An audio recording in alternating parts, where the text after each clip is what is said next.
말씀은 히브리서 6장 9절부터 20절까지입니다.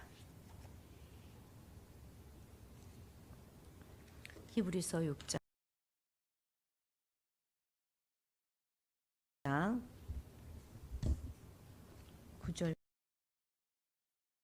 9절부터 20절까지 한 절씩 교독하겠습니다. 제가 먼저 한 절 읽습니다. 사랑하는 자들아, 우리가 이같이 말하나 너희에게는 이보다 더 좋은 것, 곧 구원에 속한 것이 있음을 확신하노라. 하나님은 우리에게 아니하사 너희 행위와 그의 이름을 위하여 나타낸 사랑으로 이미 성도를 섬긴 것과 이제도 섬기고 있는 것을 잊어버리지 아니하시느니라. 우리가 간절히 원하는 것은 너희 각 사람이 동일한 부지런함을 나타내어 끝까지 소망의 풍성함에 이르러 게으르지 아니하고 믿음과 오래 참음으로 말미암아 약속들을 기업으로 받는 자들을 본받는 자 되게 하려는 것입니다. 하나님이 아브라함에게 약속하실 때에 가리켜 맹세할 자가 자기보다 더 큰 이가 없으므로 자기를 가리켜 맹세하여 이르시되 내가 반드시 너에게 복주고 복주며 너를 번성하게 하고 번성하게 하리라 하셨더니 그가 이같이 오래 참아 약속을 받았느니라. 사람들은 자기보다 더 큰 자를 가리켜 맹세하나니 맹세는 그들이 다투는 모든 일의 최후 확정이니라.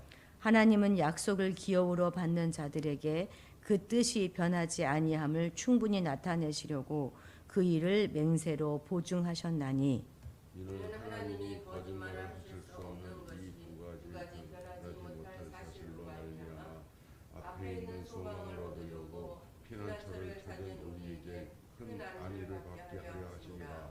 우리가 이 소망을 가지고 있는 것은 영혼의 닷 같아서 튼튼하고 견고하여 휘장 안에 들어가나니 그리로 앞서가신 예수께서 멜기세덱의 반차를 따라 영원히 대제사장이 되어 우리를 위하여 들어가셨느니라. 아멘. 아멘. 지금 히브리서 저자는 대제사장 예수의 사역을 관하여 설명하는 과정에서 잠시 벗어나서 독자들의 얕은 지식과 미성숙에 관하여 지금 계속해서 다루고 있습니다.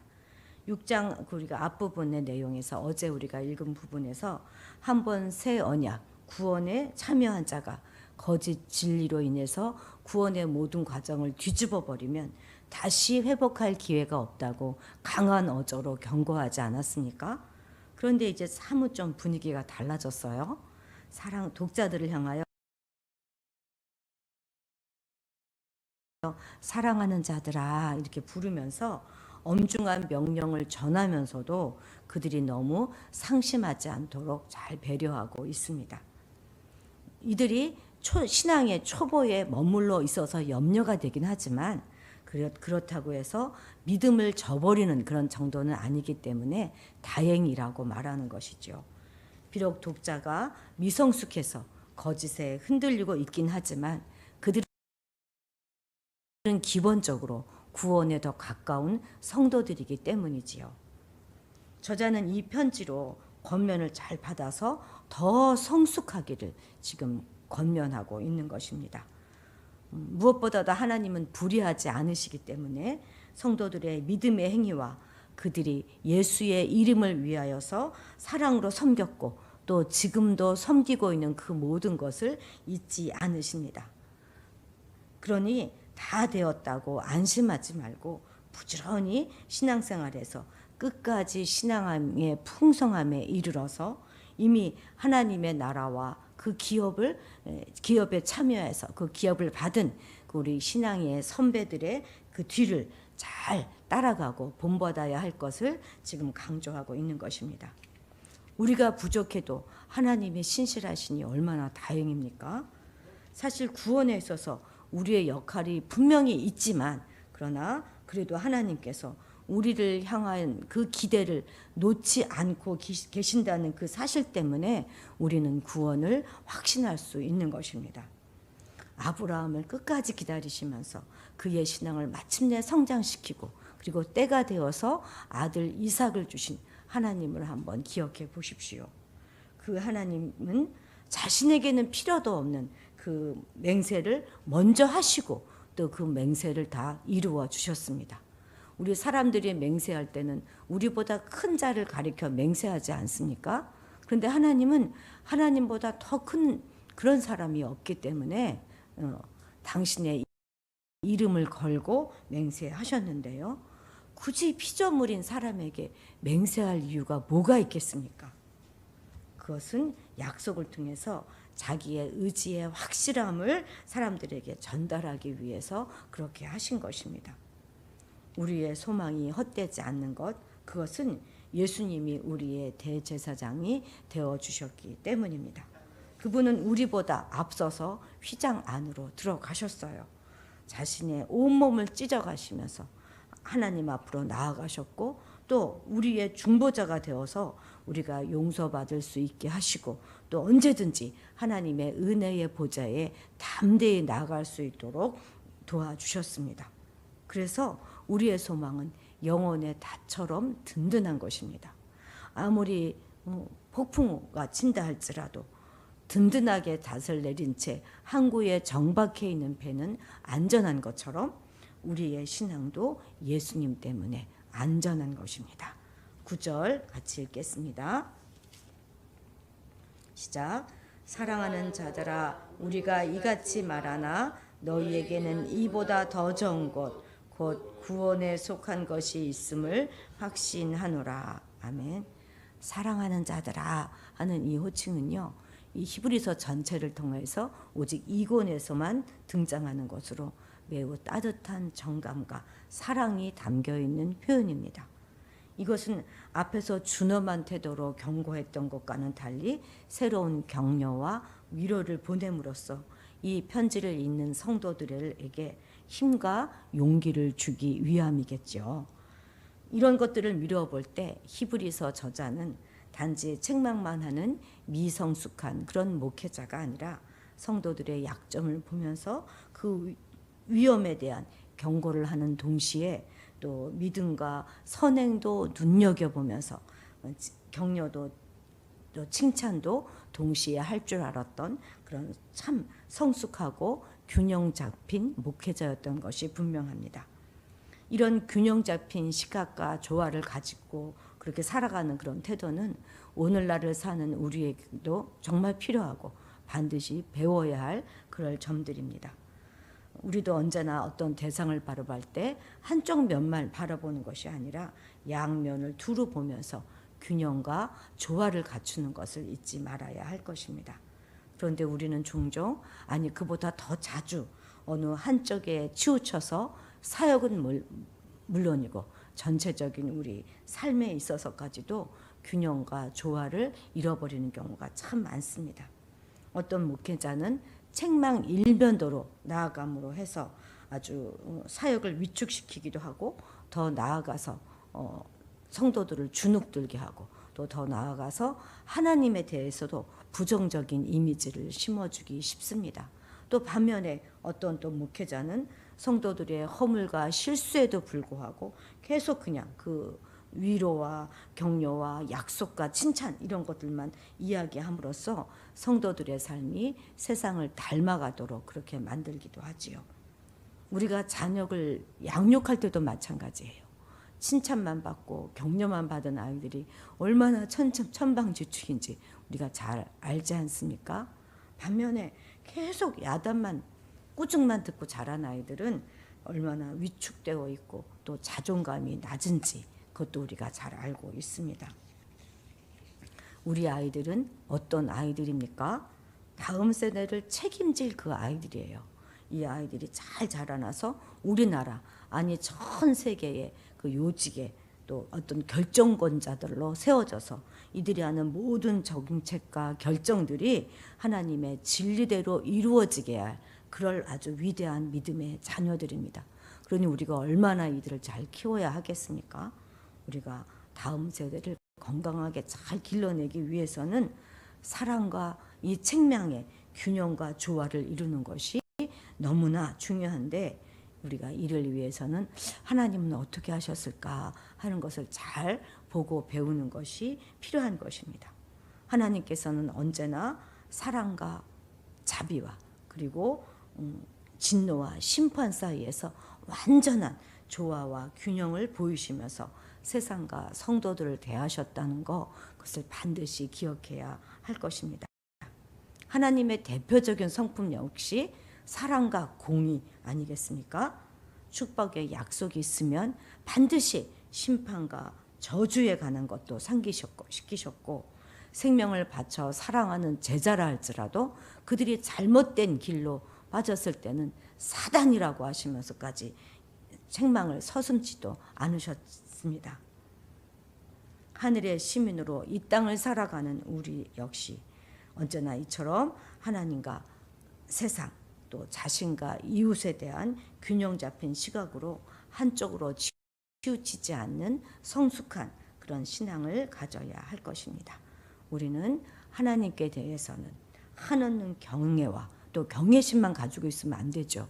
경외와 친근함을 가지고, 또 세상에 대해서는 늘 경계하되 또 한편으로서는 불쌍한 마음을 가지면서 복음을 전하고, 또 성도와 자녀들에 대해서는 책망과 함께 칭찬을 잃지 않음으로써 천국을 향하여 나아가는 성숙한 성도들이 되어야 할 것입니다. 언제든지 어느 한쪽으로 치우치는 것은 옳지 않은 태도인 것입니다. 10절 같이 읽겠습니다. 시작. 하나님은 불의하지 아니하사 너희 행위와 그의 이름을 위하여 나타낸 사랑으로 이미 성도를 섬긴 것과 이제도 섬기고 있는 것을 잊어버리지 아니하시느니라. 아멘. 우리가 알고 있는 것처럼 당시의 상황은 매우 긴박하고 어려웠습니다. 비진리의 회유와 또 이런 박해 속에서 신앙 자체가 흔들릴 수 있는 그런 상황이었어요. 이러한 상황 속에서도 성도들은 하나님을 믿는 아름다운 믿음으로 어려움을 당한 많은 사람들을 돌보고 함께 고난을 당하였다라고 성경은 기록하고 있습니다. 그래서 지금 이 히브리서 기자는 이들의 선행을 주목하고 보시면서 하나님께서 반드시 갚아주실 것이다 하는 약속과 함께 칭찬과 격려를 보내고 있는 것입니다. 정말 그렇습니다. 우리 하나님은 우리 불의한 인간들과는 달라서 인간들의 죄와 실수는 빨리 잊으시면서도 아름다운 여러 선행들은 결코 잊지 않으시는 분이십니다. 십계명을 통해서도 말씀해 주시지 않았습니까? 하나님을 거역하는 자들에 대해서는 3, 4대까지만 죄를 묻되, 또 하나님의 믿음을 지키는 자들에게 대해서는 1000대까지 그 은혜를 베푸시겠다고 약속해 주셨습니다. 다윗의 경우를 보세요. 그가 범죄했을 때 즉시 죄를 물으시고 당대의 모든 징계를 다 하셨지만 믿음과 충성에 대한 상급은 그의 모든 자손에까지도 이어졌습니다. 그런데 우리는 어떻습니까? 하나님과는 달리 이웃에게 받은 선행은 쉽게 그냥 잊어버리면서도 받은 그 모욕이라든지 책망이라든지 실수 이런 것들은 두고두고 기억하는 경향이 있습니다. 인간이 얼마나 잊고 사는 것이 보편화되었으면 머리 검은 짐승은 거두는 것이 아니다, 그런 옛말이 있겠습니까? 우리 모두 그 말에 어느 정도는 다 공감하지 않습니까? 제가 학교 다닐 때요, 저희들 사이에 유행어처럼 이렇게 많이 사용되는 말이 있었는데, 그게 뭐냐면, 나는 씹으면 영원히 뱉지 않고 싶어. 한번 씹으면 끝까지 안 뱉어.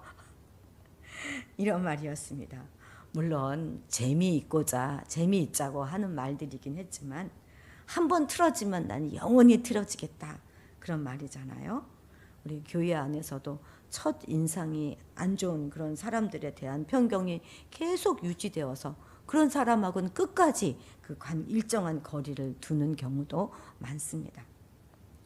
그런데 이렇게 생각하는 자들의 정말 큰 문제점은 뭐냐면, 하나님도 자신들과 비슷하다고 생각하는 것이에요. 그래서 자신들의 잘못을 하나님께서는 결코 용서하지 않을 것이다. 이렇게 어리석은 그런 생각을 가져서 하나님과 늘 거리를 두게 된다는 것입니다.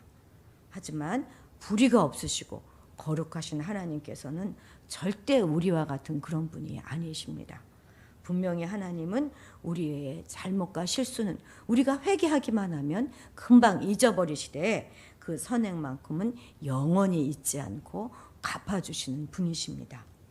그래서 오늘 사는 우리 역시 이러한 하나님을 섬기는 성도답게 이웃의 실수와 잘못에 대해서는 금방 잊어버리고 너그럽게 대해주고 그 선행만큼은 오래오래 기억하여서 갚는 그런 성실함이 있어야 할 것입니다. 뿐만 아니라 설령 그 세상은 우리의 선행을 몰라준다 할지라도 지극히 작은 선행도 잊지 않고 갚아주시는 하나님으로부터 넘치는 칭찬과 상급을 받을 수 있도록 계속 작은 선행도 계속하는 그런 복된 성도들이 되어야 할 것입니다. 오늘의 숙제입니다. 오늘은 남모르는 선행을 우리가 한 가지씩 좀 해봅시다. 사람들은 잘 모르지만 하나님이 보시고 흐뭇해하실 그런 선행을 하시는 오늘 하루가 되시기를 바랍니다. 기도하시겠습니다. 하나님 아버지, 우리의 옹졸함으로 하나님을 판단하고 하나님을 내 신앙 속에 내 믿음 속에 가두거나 우리의 신앙이 위축되지 않게 하옵소서. 끝까지 우리를 품고 용서하시며 우리의 선행을 갚아주시는 하나님 아버지를 닮아 우리도 그렇게 살아가게 하옵소서. 이웃의 잘못과 실수에 대해서는 너그럽게 대하고 우리가 받은 은혜와 사랑은 잊지 않고 성실하게 갚는 자들이 되게 하옵소서. 우리의 마음을 넓혀 주셔서 많은 사람들을 품고 살아가며 살게 하옵소서. 우리에게 책망과 사랑의 균형을 잘 유지하게 하셔서 잘못한 것에 대하여 책망할 때조차도 사랑의 마음을 잃지 않게 하시고 불의를 보고 입을 다물거나 칭찬에 인색한 자가 되지 않게 하옵소서. 자녀들을 양육할 때도 하나님의 지혜를 주셔서 칭찬과 책망을 적절하게 잘 행할 수 있기를 원합니다. 주의 성품을 부어주셔서 하나님의 자녀인 아이들을 양육할 때 지나친 칭찬으로 되바라지지 않게 하시고 또한 지나친 책망으로 주눅들어서 자존감 낮은 아이들로 자라나지 말게 하셔서 이 땅의 여러 분야의 결정권자가 되는 바른 리더로 성장시켜 주시고 마침내 저들로 말미암아 이 땅에 하나님의 공의와 하나님의 정의가 흘러가게 하옵소서. 감사드리며 예수님의 이름으로 기도드렸습니다. 아멘.